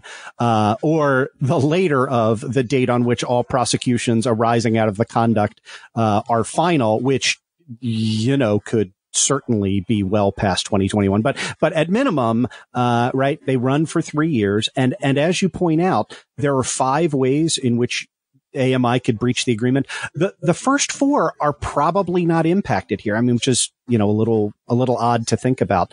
But they govern the conduct between AMI and the Southern District. So, you have to be truthful in your disclosures. You have to cooperate. You have to attend the meetings. You have to provide documents. But as you point out, the subpoint E says, shall commit no crimes whatsoever. And so if AMI has arguably committed a crime, right, it does not say shall not be convicted of a crime, right? Then absolutely, the Southern District, in particular, prosecutor Tom McKay, who's, no stranger to you and your listeners, could go back to court and move to tear up the agreement and thereby use everything that anybody on behalf of AMI has provided in connection with their investigation against AMI. Yeah, and they could bring charges against them. Yeah, so that's pretty substantial right there. Yeah, there were a lot of I think there were a lot of consequences if they violated any of those 5 things. And we're thinking here number 5, don't don't be a criminal. It's weird that you have to tell anybody, but they did. They put it in there. They put it in writing, and they put it in for a specific reason. For these kind of things is exactly why they put that in there. So, it's just odd to me that it would even. I don't know that they would take this kind of a risk, and I'll talk about why they took that kind of a risk in a little bit. I have some questions about that. But now, what do you make of the about the partial immunity or situational immunity or full immunity? I don't know what kind of immunity Dylan Howard got, but can that also screw his immunity over? Like the same with this non-prosecutorial agreement. So I have not seen his deal. I have seen Pecker's deal and I have seen AMI's deal. Now, does Pecker's deal says that you can't commit crimes, and if you do, no more immunity? Yes. Yeah, it does. And look, it would be harder to connect Pecker, I mean, this is why there's a separate agreement with AMI. It would be harder to draw the line back to Pecker because the crime that we're talking about here, the crime of extortion, is an intent crime. And right, it's a challenge to prove an intent crime, but it's not that hard of a challenge, right? Like I think it would be certainly on face, not hard to bring it corporately against AMI. It would be harder on the face to bring it against Pecker with the information that we have just from Bezos, right? Like without some kind of internal correspondence from Pecker to his lawyers that says, hey, why don't we tighten the vice here on Bezos, and I'm with you. I don't know. I think I've pronounced it both Bezos and Bezos in this. Right. You'd have to basically coax out this intent, which is a lot harder to prove. Yeah. And it's going to be hidden behind, assertions of privilege. And, there certainly is an argument when you look at this that, attorney-client privilege only, doesn't automatically attach just because there's a lawyer in the room or a lawyer writing the document. You have to be legitimately seeking legal advice. And, there would be an argument that, extorting someone is not seeking. Yeah, well, there's the crime fraud exception, right? To that kind of a thing. So if it's attorney-client privilege unless you're committing a fucking crime. So, yeah. But it in realistic terms, right? Like, judges and lawyers tend to have a pretty broad and expansive view of what constitutes attorney-client privilege. Although, as we've seen from the SDNY's, Michael Cohen investigation, you sometimes, that only goes so far. So yeah, no, my favorite was, I think it was Don Jr. to Congress trying to claim attorney-client privilege when he was talking to his dad about the statement on the Trump Tower meeting when they were on Air Force One and he was on the ground. Just because there was a lawyer in the room doesn't make it real. So. Yeah, we had a good laugh about that. Like, I mean, think about that. If that were the case, then the mafia would just have a Michael, which they do, but they can't do attorney-client privilege for that shit. Now, what do you make of the allegations that the potentially a foreign intelligence agency may have intercepted and obtained the Bezos photos and text messages for AMI? That's weird.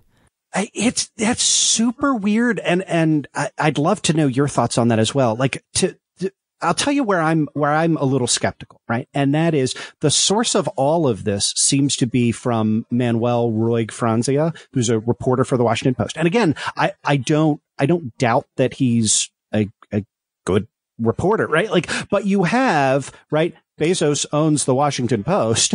And when it is Washington Post reporters who are sort of driving the story, it leads to things, right? Like, so I read, Roig Franzia's article and it leads to things like, the Washington Post, reached out to Jay Carney, Amazon's senior vice president for global corporate affairs, who declined the Post's request for an interview with Bezos. That's a weird thing to kind of parse, right? Like, one Bezos entity reached out to another Bezos entity to ask if Bezos would speak from the left hand to the right. It's just weird, right? So I don't know what to make of it. And I on the one hand, I want to sort of look for the most parsimonious explanation. And I think, right, if you just ask me, delete everything else, what's the most parsimonious explanation? It would be that, right, the woman with whom Bezos was having the affair is Lauren Sanchez, right? And her brother, Michael, is a MAGA hat guy, right? Like, he's a Trump supporter. And I have to, it's super hard, right? Because he's Michael Sanchez. And I keep thinking of Lionel Hutz's alter ego, Miguel Sanchez. But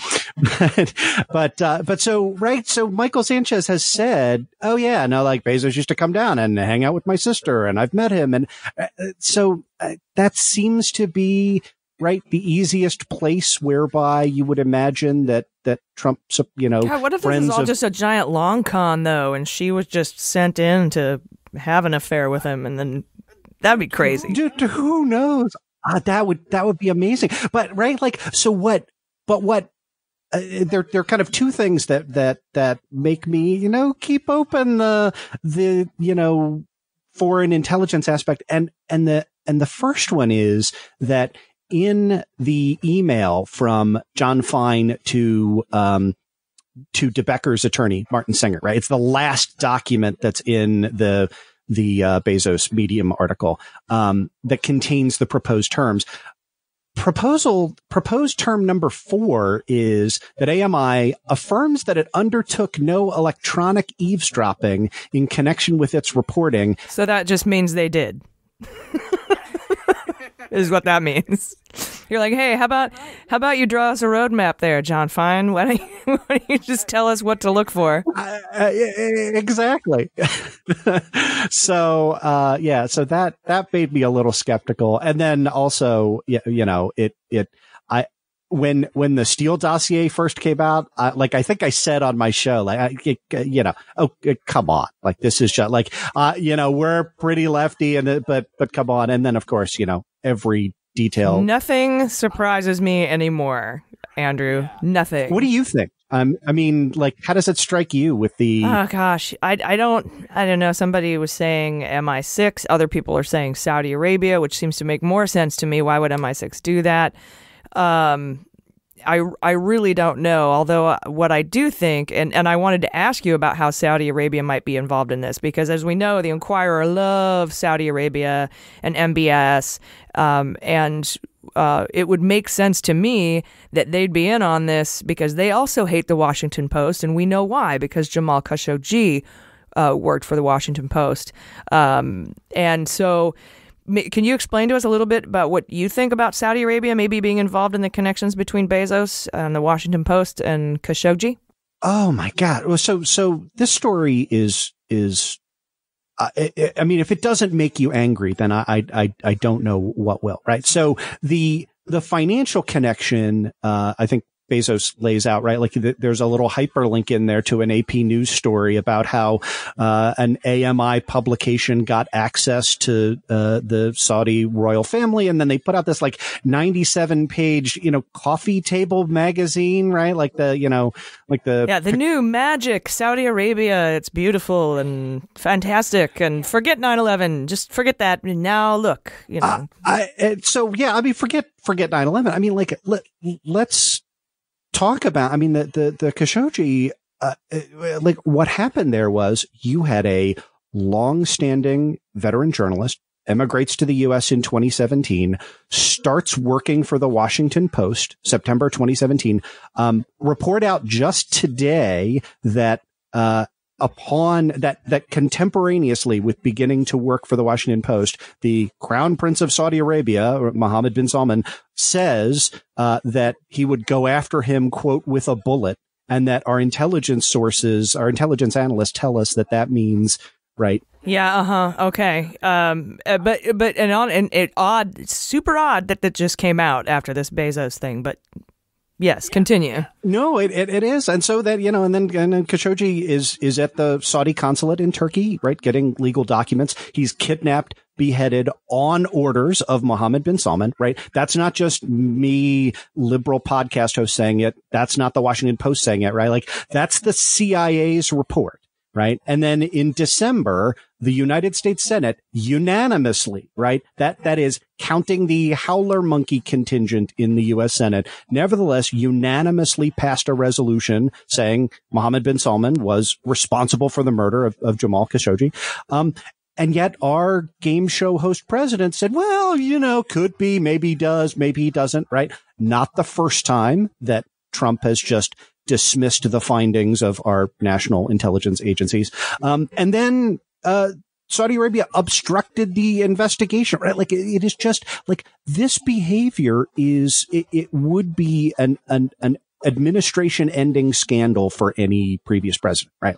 A hostile foreign power beheaded a journalist working for the Washington Post. Our intelligence sources confirm that, and our president. Yeah, and I think just today, Trump, we found out he's not going to honor that request from that bipartisan group of senators to investigate Khashoggi. He's not going to. And I feel like that violates the Magnitsky Act as well. if there aren't laws that it violates, there should be, right? Right? Like, I mean, yeah.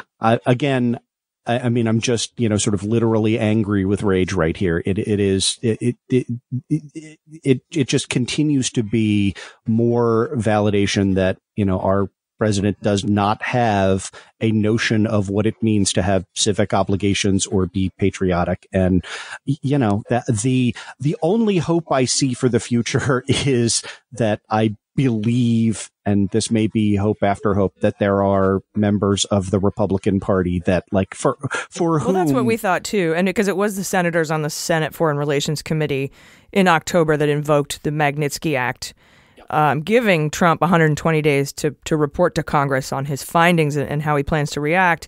And today we find out he's not going to give that report. And that, to me, seemingly violates the Magnitsky Act. And my glimmer of hope is that we now have a lot of really raring-to-go oversight committees in the House that are probably going to have a look-see into this. Yeah, no, I agree with that. And again, and I want to underscore that, right? Like Richard Burr's committee, right? The Senate Intelligence Committee, affirmed the findings of our the joint findings of our intelligence agency and continued the investigation, despite the fact that Burr was on Trump's foreign policy team in 2016, right? And again, contrary to, Devin Nunes and the, House rubber stamp committee that said, definitely nothing to see here, right?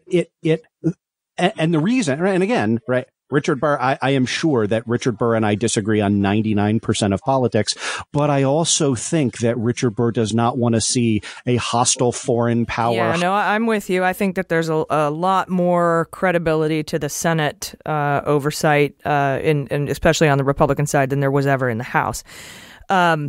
But finally, the pushback from AMI to go as far as potentially blackmailing Bezos seems to indicate that they're trying to cover up something big. Otherwise, they wouldn't presumably be willing to risk breaching that non-prosecutorial agreement or jeopardizing potentially, Pecker or Dylan Howard's situational or whatever kind of immunity they have. Do you think AMI could have conspired with Trump or the White House on any of this? Like, because Trump has a history of abusing executive power to try to stick it to Bezos. We remember when he pressured the Postmaster General to double the Amazon shipping costs, and that to me is just an impeachable offense because that's what happened with Nixon trying to get the IRS to go after the bastards. But what do you think they could be trying to block investigators from finding? And we found out today these federal prosecutors are now looking into this Bezos shit. What are they? What were they willing to breach that non-prosecutorial agreement to cover up? So let me first kind of lay the groundwork for that, because when you're talking about potentially indicting a corporation, right? Corporations are people, my friend. So corporations can be indicted just like people can be indicted. And the DOJ has issued guidelines about how to go about indicting a corporation. And the interesting wrinkle, I mean, it's obvious when you start to think about it, but the wrinkle as illustrated in the DOJ guidelines and as demonstrated through case law is that you have to show that the corporation was acting in the corporation's interest in committing the alleged crime or crimes, right? So by contrast, right, like if Pecker were using AMI and using the National Enquirer to enrich himself at the expense of the Enquirer, then those would be grounds to bring charges against Pecker, right? But they wouldn't be grounds to bring charges against AMI. And this was one of the things that really struck me way back when this AMI deal was signed in September of 2018, because every public allegation we had seemed to support the former set of facts and not the latter, right? So, for example, right, like the McDougal story, right, as it's sort of an allocution, right? Like in the non-prosecution agreement, there's a 9-paragraph statement of admitted facts, and in that statement, right, on behalf of AMI, it agrees that they paid $150,000 for the McDougal story. They didn't intend to run it. And it contains, this is paragraph 5, this clause that says that $150,000 was, quote, substantially more money than AMI otherwise would have paid to acquire the story. And when you stop to parse that out, essentially what they're saying is we bought a story, we incurred more expenses than we otherwise would have in acquiring the story, and then we didn't run it, right? So we missed out on the opportunity. Right, so they aren't really trying to enrich themselves in this case. And we knew back then that they were risking the magazine going under and some of the other magazines to go under. They were doing that, and then we found out something about what's his fucking name? Chris Christie stealing pension funds from New Jersey and giving it to AMI. And now I'm wondering how much Saudi Arabia is bankrolling AMI so that they could do all these things without worrying about, tanking the paper. I think that's right. And so once again, you've sort of cut to the punchline, which is at some point there must be a direct or pretty direct, pretty strong inference to significant chunks of money from other sources, right? Because at the end of the day, like that's the inquiry that any court would do in terms of evaluating and the DOJ would do in terms of evaluating whether you could bring charges against AMI. And as I pointed out back when this deal was signed, AMI's counsel in this case is they're top-notch lawyers who have been doing this for a long, long time, and I would not think, and I expressed at the time that if you counsel your client that they have no risk of being indicted, then you wouldn't sign the non-prosecution agreement, right? You're not getting anything in exchange for that, and as we're signing seeing, a non-prosecutorial agreement. Signing a non-prosecutorial agreement is almost a consciousness of guilt situation. No, exactly right. I love the way the way you put it. And so I said at the time, look, that there's something there that represents, if not a direct quid pro quo. And again, the standard isn't quite, I don't want to get too much on, law geekery, but like the standard isn't at the level of quid pro quo, like, in the Supreme Court McDonnell case, right? The Virginia governor, where they're like, well, if you don't say I am giving you this in exchange for you doing what, right? It's not, you don't have to prove at that level. But you do have to demonstrate, that the, benefits are not to the actions of the individuals. Interesting.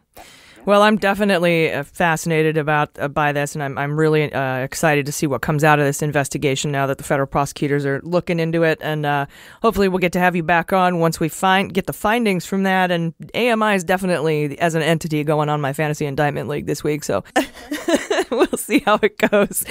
Can you tell us, Andrew, again, where we can find your podcast? Oh, thank you so much. Yeah, it is. It's the Opening Arguments podcast. So, if you start typing "opening" into iTunes or your podcast vehicle, it usually is the first hit that comes up. It's got a lovely little blue background. Or you can go to openargs, OPENARGS.com, and look for Opening Arguments anywhere. We pick that on purpose. I get lawyers who will always write in and be like, you can't give arguments in your opening statement. I'm like, thanks. You seem fun. I bet you're fun at parties. If I had a nickel for every time I got some sort of comment like that, I would be in a tax bracket that I would benefit from Trump's tax plan. All right, everybody, lawyer, co-host of Open Arguments podcast, Andrew Torrez. Andrew, thanks for coming on Mueller, She Wrote today. I appreciate it. All right, Muellerinos, that's our show. If you want the extended, unedited version of that interview, along with the midweek episode, bonus episodes, book club, fantasy indictment league, close Facebook group, live show discounts, pre-sale codes, and all sorts of free gifts, as well as access to premium content for the Daily Beans, which is launching soon, head to patreon.com/MuellerSheWrote and become a patron. It's the cheapest thing ever. But so quality. So quality. It's a good value. Yes, much good. That? Please send any and all corrections and feedback, any feedback you have, to hello@MuellerSheWrote.com. I would recommend not sending them in the morning. I'm cranky. And follow us on Twitter at Mueller, She Wrote. And don't forget to get your tickets to our live events. They're going to sell out. So thanks so much for listening. Any final thoughts, guys? Just get those tickets for LA. I'm excited for all the stops, man. The Largo is going to be so cool. That'll be a good one. Yeah. That's going to be awesome. And yeah, if you're thinking like, I want to meet them, get the VIP tickets if you're able, because we get really, really, really busy for the general show. So coming early is a really, pretty much the only way to guarantee some actual FaceTime. It's pretty much the only time we're going to get to relax. Yeah. So I'm looking forward to the set aside hour-long cocktail party I get to go to and calm down for a second. Yeah. That'll be fine. So I'm looking forward to it. I'm really looking forward to meeting all you guys. You're amazing. Thank you so much for listening. Until next time, I've been AG. I've been Jaleesa Johnson. I've been Jordan Coburn. And this is Mueller, She Wrote.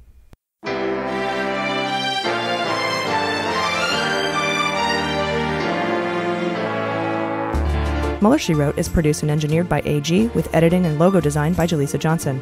Our marketing consultant and social media manager is Sarah Lee Steiner, and our subscriber and communications director is Jordan Coburn. Fact-checking and research by AG, and research assistance by Jaleesa Johnson and Jordan Coburn. Our merchandising managers are Sarah Lee Steiner and Sarah Hirschberger Valencia. Our web design and branding are by Joelle Reeder with Moxie Design Studios, and our website is MuellerSheWrote.com.